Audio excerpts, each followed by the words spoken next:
Hey everyone, and welcome to Bridging the Neurodivide.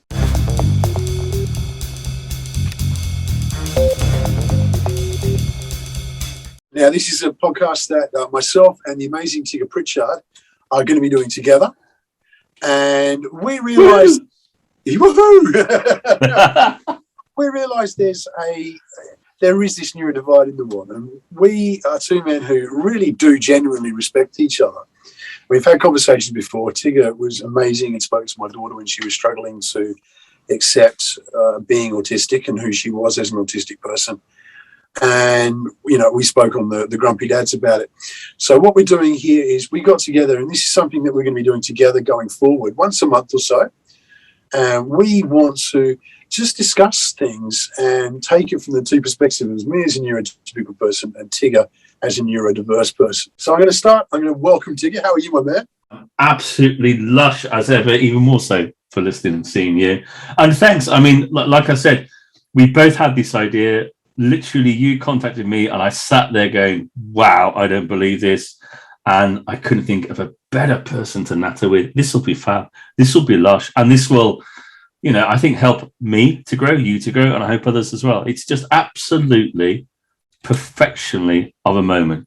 Brilliant. Well, for me, it was something that really hit because I do see that there is, and you came to me with the term neurodivide, and I thought it was such a great way of putting it, because there does seem to be this kind of a chasm that exists between the neurotypical world and the neurodivergent world. And there's reasons for it, but for me, the ultimate society is, so I mentioned this in a conversation the other day, actually, and it's Idris Elba was being asked about being Bond. Is there going to be a black Bond? Would you be a black Bond? And his response was that the problem is we're having this conversation. As long as it's an issue between black and white, there is still a division there, and there's still a separation between. The problem is that the conversation needs to be had. And I feel that from this kind of thing is that until we're in a world where it doesn't matter your neurotype, you know, whether you're neurotypical, whether you are neurodivergent, or anything sort of that lies between, again, you know, whether you're black, white, whether you're, you know, LGBTQ, whether you're any of these things, it shouldn't matter. What it should be is a world that is full of people who just accept each other for who they are and celebrate them for who they are. And I think that's really important. Very much so. I mean, I'm a bit older than you, and we've grown up over decades where there's been some transformational change on this planet with regards to attitudes. I can remember somebody ringing me up and saying, for God's sake, quick, turn on the telly. Nelson Mandela is walking down the road to freedom, and running back home to where I lived in Truro, turn on the telly and going, oh, this is awesome. Yeah. And we've seen some massive shifts in the society that we're living, thankfully, with still so many more to come. And I think that this neurodivide, I have to go back. Joe Grace is a great friend of mine, as is her awesome son, Heath. She wrote a book, and the phrase was in there, and I contributed to a chapter, I think it was Love Across the Neurodivide, and I had a chat with her and said, look, can I borrow that? Because I think the term at the moment just describes where I am.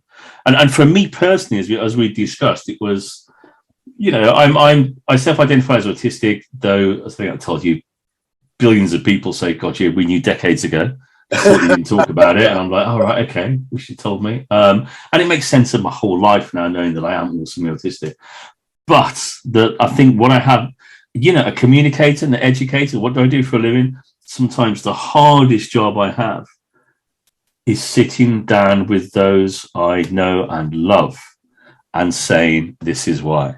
And that's where the term neurodivide leapt out at me. I have an amazing partner, lush family, but there are times when I just cannot seem to get across almost the agony I'm going through, or why I need something, or my routines, or, you know, why I'm going to smell something, or why I need that cup of coffee done a particular way. And it's been a journey for myself and my partner, very much so. But also I'm you know, finding as I'm being more proud to be who I am, you know, I'm sharing it with more and more, and I'm saying, well, actually, you know, I don't like those lights, or I'm coming to this meeting, but, you know, last time I went to that room, there's a really strong smell there, and it really this is something that's happening, late on this week. And I went, I really couldn't concentrate in the room. The lights were humming, and can we meet somewhere else? And they went, yeah, sure. And they accommodated my awesome brain. Yeah. And so I think it's just absolutely a time of me. It's realizing that we have to communicate with each other, to educate each other, to support each other, and to bring ourselves together. And that's what, to me, that's when Neurodivide leapt out. Yeah. I mean, for me, it's that thing as well. I'm on the other side of it from where you are. So that situation that you're talking about, you and your partner, for me, I get the same thing, but it's needing to understand where my partner's coming from, where my wife comes from, because she is neurodivergent herself. And also, obviously my daughter is autistic and PDA and all the rest of it. Awesome. A lot of this channel, funnily enough. But it's that thing of the biggest help I've had in my life, and I've said this across numerous different topics that I've covered, is having the ability to be able to tap in to actually autistic friends and neurodivergent friends and say, I'm going through this, what's the story? So the best example was when my daughter started hearing voices, and I was really worried about it. And I was able to speak to a couple of friends and say, hey, this is what's happening. I'm really scared. And they were like, well, yeah, we get that. That's actually a common part of autism, is that you get the voices. And they explained about the inner monologue, and it's just the brain. And it was just, I wouldn't have known that had I not had that resource of actually autistic people to tap into and try and get that perspective on my daughter. And it really helps. And I mean, when Sienna was struggling with accepting who she was as an autistic girl, the ability to reach out to you and her interview you and talk to you about it was just a magic thing. And it's something that you can't replicate anywhere else. For all the bits of paper on a wall that say, you studied. You can't. I mean, I deeply love my partner. Yeah. But, there's a but coming in. That sounds really bad, doesn't it? I better be careful. But there are times, she'll listen, and she'll be on this at some point. There are times when I know she just can't get it, and she takes a leap of faith. And I am so glad she takes that leap of faith, but she's still taking a leap of faith, and it causes her some internal angst or confusion. And I know she just doesn't get it, but she takes a leap of faith. And these are the kind of, we've got to talk about real life. We went on holiday recently, big family holiday. And I said to her, I don't do holidays. Automatically, I am through the ceiling with fear and anxiety in a way that I couldn't explain to her. I couldn't explain to her that I will lose all my routines.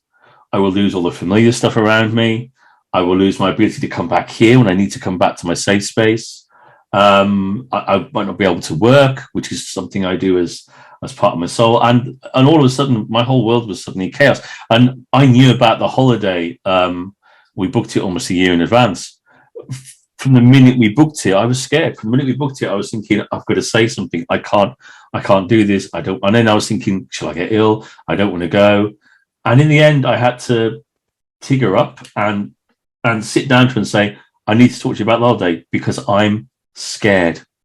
And you're 50, mid-50s guy. I know I look younger.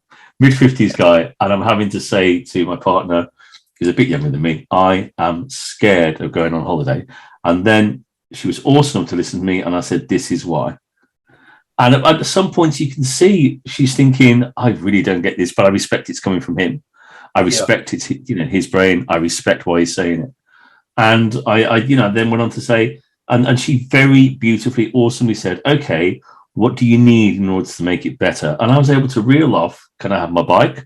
Which meant her asking her son to carry more stuff in his car. I don't like the bike going on a bike rack. It's expensive, but I can on for hours. She made the major accommodations where I got my bike. I took my coffee cup with me, a coffee machine, my own coffee. And I said, every day I need to go out for a cycle ride first thing in the morning, and also my same breakfast. So I took my frozen fruit. At the moment, I'm going for muesli and kefir and natural yogurt and nuts and honey. All that was sorted every day. And the other people in the house were like, who knew me, but you could see they were still like, where is he? He goes for a cycle ride every morning. Okay. Does he want cooked breakfast this morning? No, he's had his breakfast.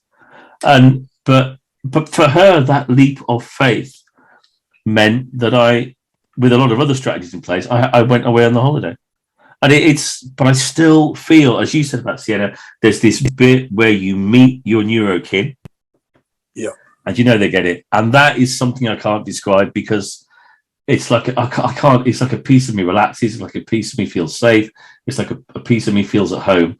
And that's something that you will only get with your neuro kin. And that's not been, belittling to you or to my partner or to any other awesome friends I've got.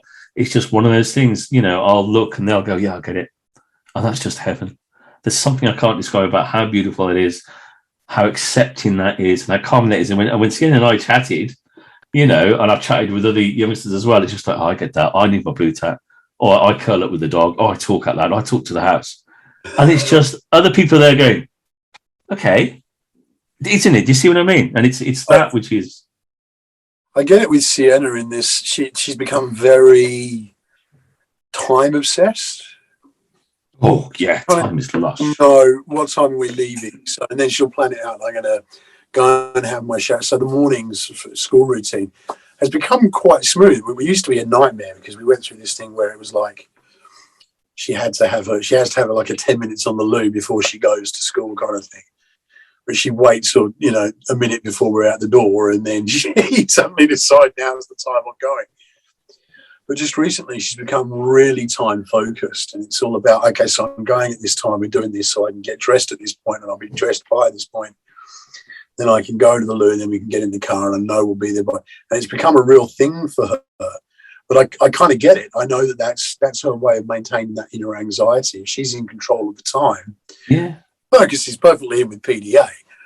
It's that form of control. But it's an understanding, and it just alleviates something for her, and she feels far more relaxed being able to do that. It's just,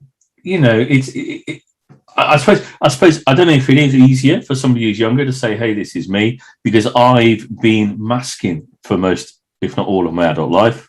Yeah. Therefore, I'm learning to unmask to find my true autistic self.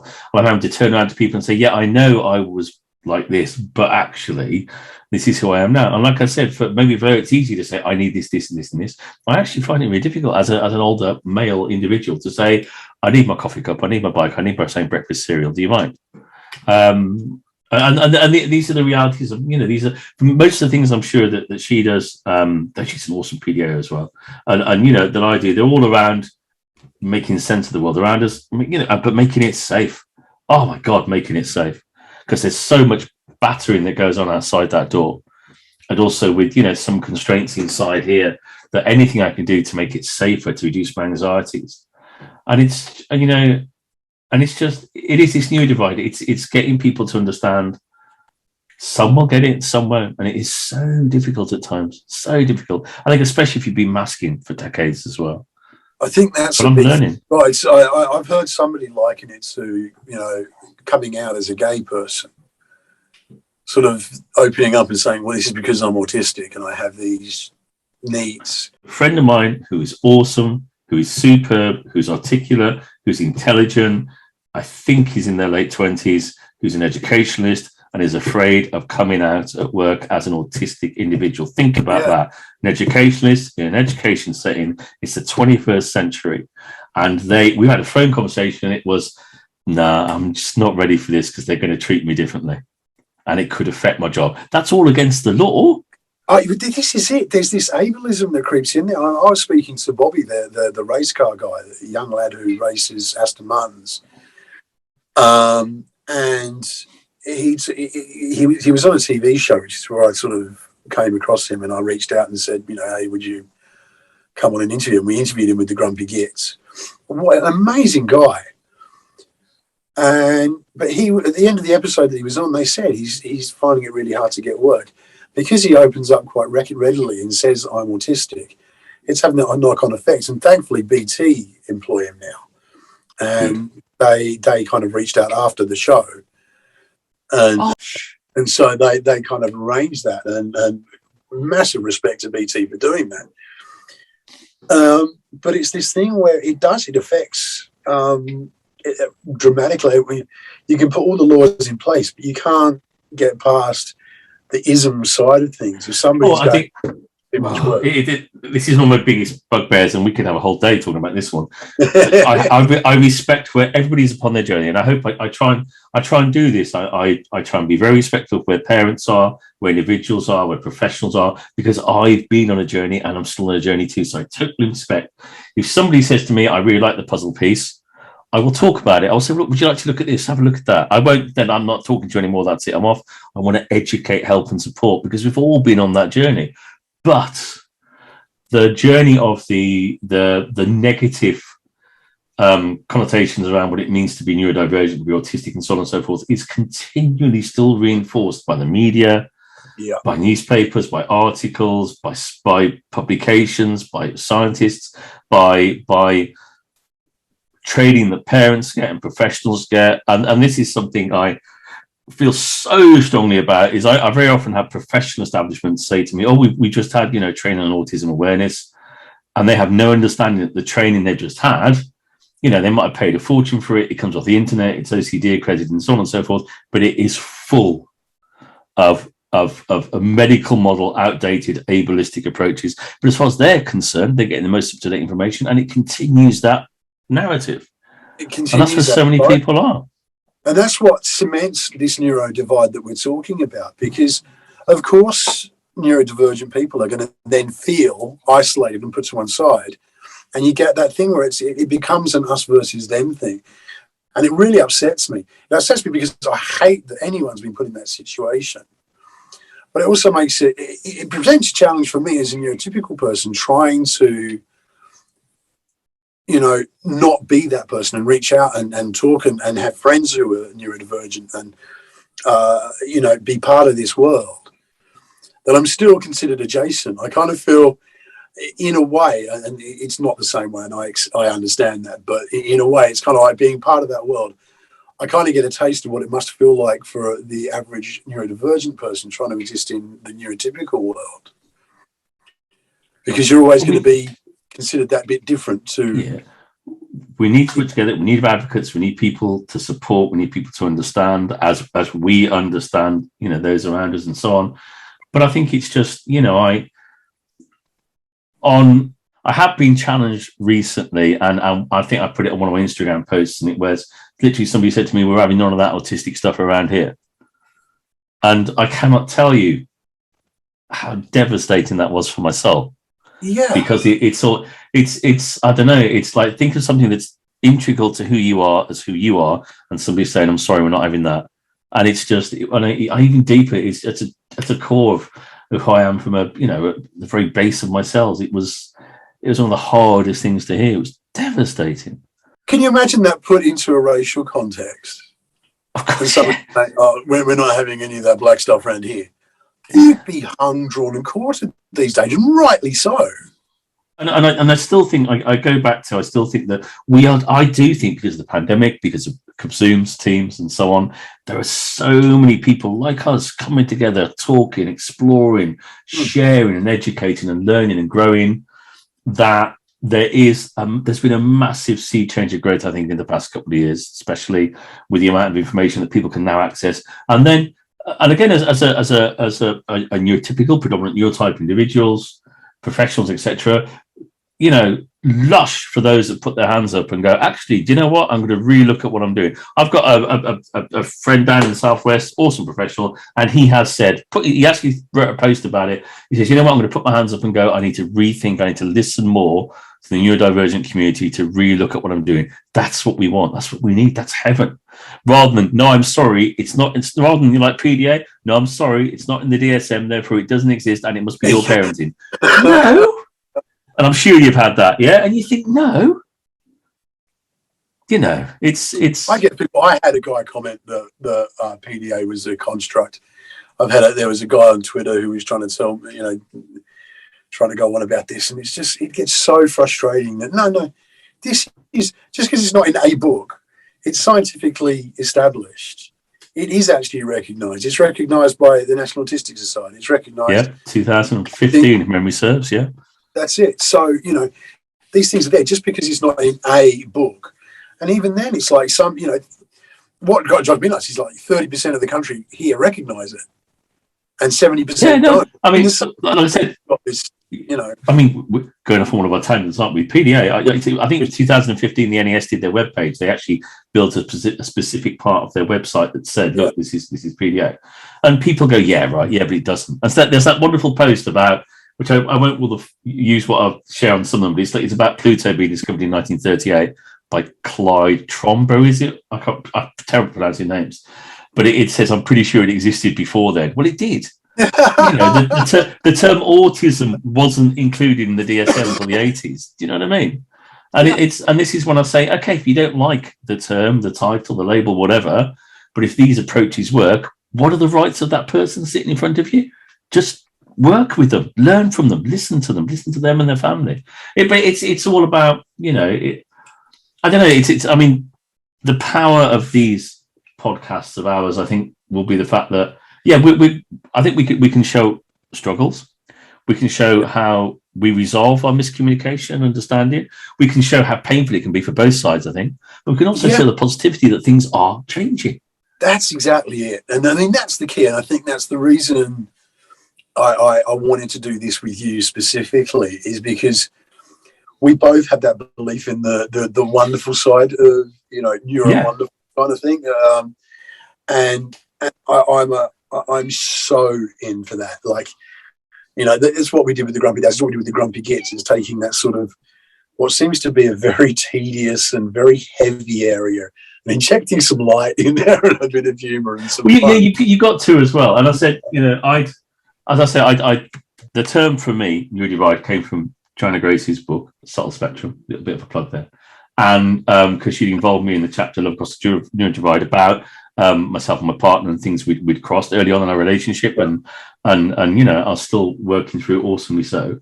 And it was just the fact that we both thought this idea independently, and then come together with it. And it's to me, it's just a brilliant format. And it's just, to those of you out there listening, I hope we can show you the struggles, the pain, the agony, the joys, the successes, and ideas about how to do stuff. At the end of the day, it's for us, you and I, it's two individuals respecting each other, listening, learning, growing.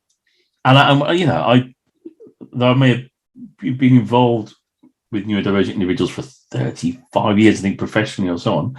The understanding that I'm autistic is new to me. As I said to many others, it was like, we knew straight away for decades. And I still feel, very young sometimes, but it's made so much sense in my life. It's made my whole life so much better. But now, as I said in the earlier example, I have to say things to people that they just might not get as a neurotypical individual, as a predominant neurotype person, and it's that divide I hope we can bridge, because it's like, well, if you can open up, if you can talk, if you can take the leap of faith, we just work at strategies, just and I don't mean it, as I said, disrespectfully, but the minute I went to a party, and we want to go to parties, and this is it, when we first met, it was like, what time does it start? What time does it finish? Who'll be there? What are you wearing? What might we be eating? All of this I do. At one point, I'd done it like 18 times, and I think my partner actually stopped the car and pulled it off the edge of the road and said, what the hell is wrong with you? I've told you loads of times.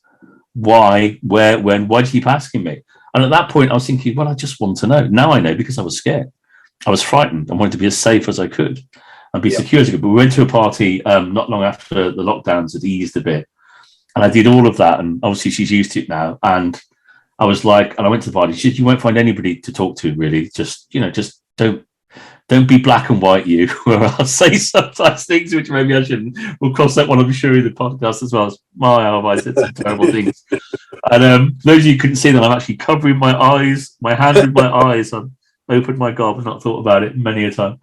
And all of a sudden, this young lady arrived with her mother, and my partner went, oh, that's so-and-so, and her daughter's autistic. And her daughter came up to me, went, hi, I'm autistic. I went, hi, so am I. And then somebody else, another kid came along, and I found myself at most of this party, 56 years old, with a group of guys talking about taxidermy, cell construction, artificial intelligence. And it was one of the best parties I've ever been to.